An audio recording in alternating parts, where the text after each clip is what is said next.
So the outlook for the main battle tank and main battle tank variant vehicle market is approximately 79.9 billion over the next 10 years. And that's with a compound annual growth rate of around negative 0.22%, which is pretty much flat.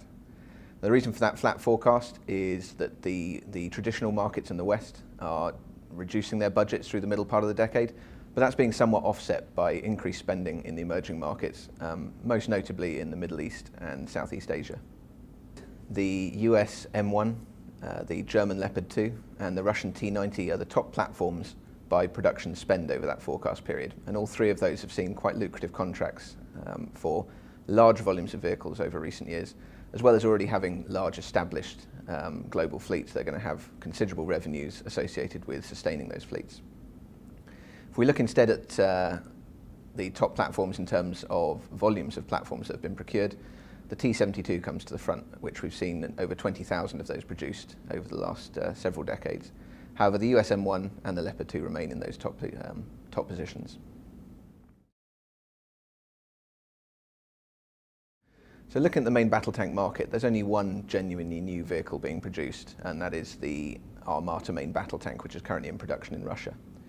Although there are new production vehicles out there, Germany is making Leopard 2A7s for Qatar, India is building T90s, and Turkey is building the Altay main battle tank. None of those are actually new designs. Even the Altay is based on the South Korean K2. Unlike traditional Russian design, the Armata is actually a completely new design. Usually they use an iterative design process, for example, the T90 being heavily based on the T72. This brand new design, the Russians are referring to it as a unified combat platform, is going to form the basis of a family of vehicles, including the traditional engineering and recovery variants, but also heavy infantry fighting vehicles, self-propelled artillery, and air and missile defense systems.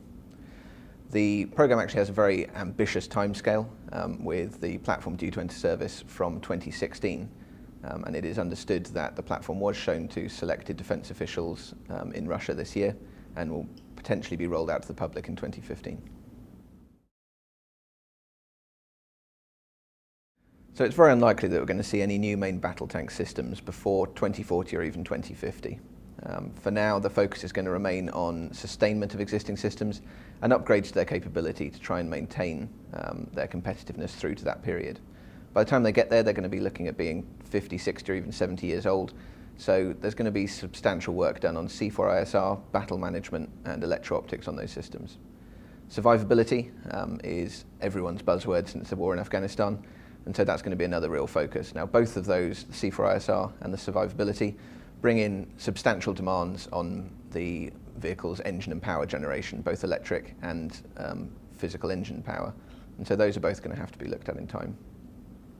The other thing to consider is that the West is, broadly speaking, moving away from heavy armour towards medium and lightweight mobile forces. A good example being the Netherlands, who have completely withdrawn their main battle tank force. So it may well be by the time we start to get towards 2040 or 50, many of these countries aren't even looking to procure a main battle tank system.